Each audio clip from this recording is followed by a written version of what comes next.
guys, balik lagi bersama gua. Jadi hari ini kita akan review namanya motor ini ya. Ini adalah Honda Genio Manufacturing Year 2022.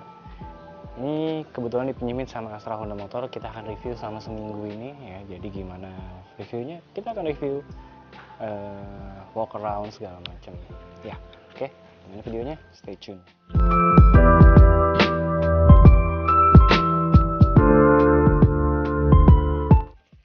Ya, tadi seperti gue bilang, kita akan review motor ini, Genio tahun 2022 ya. Jadi apa aja yang kita akan review? Pertama kita review desainnya dulu ya. Desainnya dulu. Jadi kalau teman-teman di sini semua lihat ya, desainnya berbeda sekali dengan Scoopy ya. Dimana dia lebih di sini ada lekuk-lekuk tajam ya. Kalau Scoopy kan semuanya bulat-bulat gitu ya. Ya. Lekuk-lekuk tajam, bahkan bangkunya ini juga berbeda dengan Scoopy ya. Banyak orang yang bilang ini kembaran saingan Scoopy lah dari Honda segala. Kalau gue bilang ini sangat-sangat berbeda sekali karena ini lebih menyerupai ya gini lah, setengah Beat setengah Scoopy gitu deh ya. Jadi ini bangkunya ke atas ya, kalau Scoopy kan dia rata begitu, dan juga ini lebih tajam-tajam gitu ya, kayak Beat ya. Sementara ya bodi depannya sendiri ya beginilah, kalau teman-teman lihat sendiri bodi depannya seperti ini ya. Jadi tidak membulat kalau tadi gue bilang ini cukup tajam ya, dengan lampu yang tajam-tajam juga. Desainnya semua tajam deh, nggak ada yang jarang sekali membulat ya, ada beberapa membulat ya. Tadi gue bilang juga si Genio 2022 ini adalah perpaduan antara Beat yang tajam-tajam dan Scoopy yang bulat-bulat gitu ya. Kalau gue bilang ini lampu belakangnya ya aksennya tetap tajam-tajam ya, terus khas, tapi nggak terlalu amat. Ini kan kayak gue bilang tadi, di perpaduan antara Honda Beat dan Scoopy. Kalau ini kan agak tajam-tajam gitu ya. Nah ini sebenarnya sih desain tajam-tajam ini sayangnya lampunya masih bohlam ya. Memang Scoopy masih bohlam, cuma ya bisa di-upgrade lah. Ini cukup minor sih untuk biasa kan teman-teman di luar sana bisa modif pakai LED segala macam, cukup ganti flasher aja. Dan kalau belakang karena ini sudah DC ya, bisa langsung ganti lampu LED belakangnya. Jadi kita beralih ke fitur-fitur ya. Jadi fitur-fiturnya pertama adalah adanya idling stop ya, senada dengan motor-motor Honda lainnya lah di versi yang lainnya atau versi tertinggi. Nah ini versi tertinggi itu ada idling stop pertama, lalu shutter key juga sudah lebih modern ya. Lalu ada fitur tambahan ini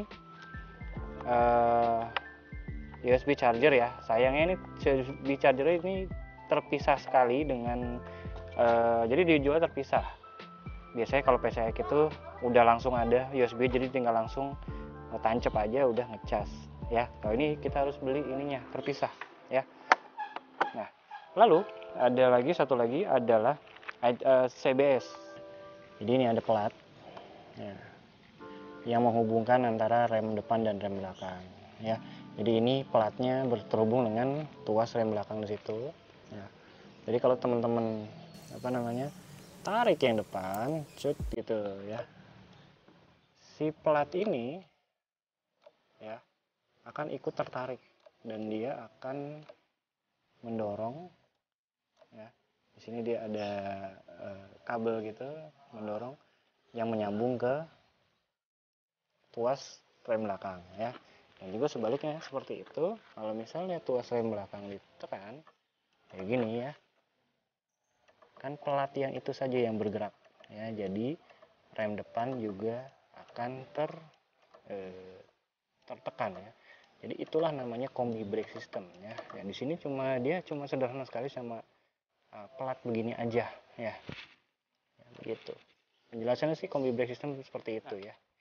Ngomongin tentang ergonomi duduk ya. Di sini gue tingginya 170 cm dengan berat badan sekitar 72 kg ya. Ini adalah postur ya. Postur pas pakai Honda Genio begini ya. dengkul sih aman ya, dengkul aman, masih banyak sisanya tapi kalau misalnya teman-teman lagi jalan, kalau terlalu ke depan kayak gini nggak enak, jadi harus agak ditarik ke belakang biar nyaman. Kalau ke depan sih bisa, cuma ya nggak enak begini nih, begitulah nggak enak. Ya, jadi teman-teman harus di posisi yang nyaman ya. Kalau ditanyain yang lebih tinggi lagi dari gua gimana ya, begitu ya. Nah, kita akan bahas sedikit dari segi performa ya. Performa ini teman-teman bisa lihat di sini. Mesin ini 110 cc sekitar 109, sekian, berpendingin kipas atau berpendingin udara saja ya. Sebenarnya konsepnya mirip-mirip dengan jet cool Suzuki ya, atau kipas yang lainnya lah gitu ya. Jadi karena motor ini kompresi juga tidak terlalu tinggi dan ya low maintenance, jadi ya pakai kipas aja kayak Honda Beat. Jadi teman-teman tidak usah pusing dengan radiator, tidak usah pusing dengan cetek bengek itu ya. Kalau misalnya mau strolling di jalanan ibu kota yang biasa-biasa saja, inilah motor tepat. Ngomongin mesin lagi ya, teman-teman harus sebenarnya sih gini, kalau misalnya teman-teman mau terjang banjir boleh gitu ya, cuma jangan sampai, ini kan ada lubang udara ya, jangan sampai air lewat dari lubang udara ini, karena mesin ESP ini dia ngambil udara dari sini ya. Jadi ini wajib untuk dia, kalau segini doang sampai ke kompartemen mesin nggak masalah, paling dia akan keluar dari bawah sini pembuangan. Tapi kalau misalnya udah ke sini ya water hammer gitu ya. Ini yang sebabnya yang teman-teman sih pengguna Matic yang lain stang seharnya sampai bengkok segala macam. Karena kenapa nerjang banjir lewat dari sini ya, lewat dari sini ke mesin situ ya udah. Dan ngomongin tentang mesin ya, inilah suaranya.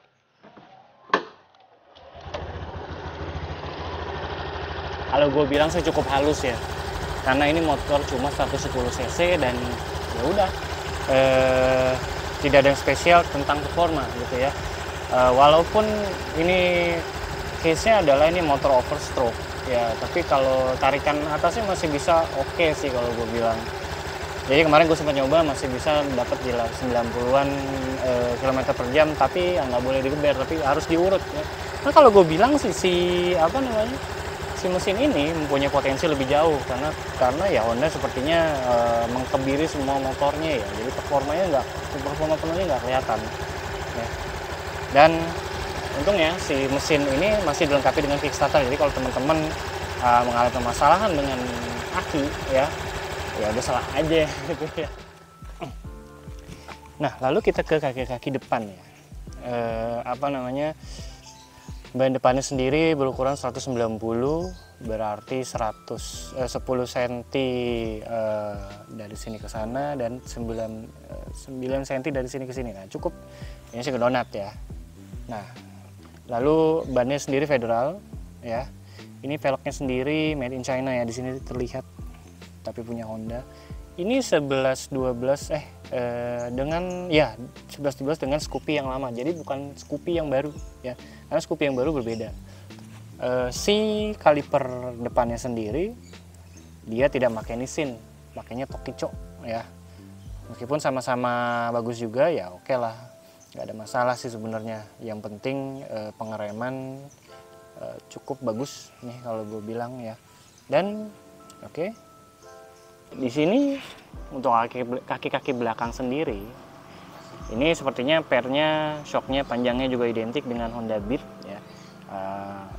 Lalu si ban belakangnya ini seingat kita lihat dulu ya, 110-90 atau sekitar dari sini ke sana 11 cm dan dari sini ke sini sekitar 9,5an cm ya. Jadi memang ngedonat 12 inci ya. Dan ini kayak gue bilang kayak tadi, velgnya identik dengan Scoopy yang gen sebelum ini ya, gen sebelum si Scoopy yang sekarang ya. Oke. Dan juga kalau gue bilang ini shock breakernya cukup kalau gue bilang sih tingkat kekerasannya cukup keras ya. Jadi mungkin kalau gue goncengan itu enak, gue strolling enak, tapi kalau gue bilang sih kalau buat sendiri perlu adjustment kembali sih ya gitu ya.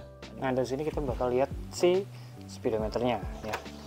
sebenarnya sih cukup standar ya. Ini ada apa namanya, speedometer, bensin, total trip, lalu di atasnya ada lampu jauh, lampu mil, lampu sen, dan di sini ada idling stop ya. Jadi kalau misalnya kita nyalain dulu, nah itu dia akan nyala. Nah ini idling stop ini akan menyala kalau dia sudah berkendara di 20 km per jam lebih aktif ya. Dan juga ada indikator eco ya. Indikator eco ini kalau misalnya kita teman-teman berkendara dalam suasana konstan saja ya, ini akan menyala ya, berarti dia konsumsi bensin lebih irit daripada pemakaian seharusnya. Oke.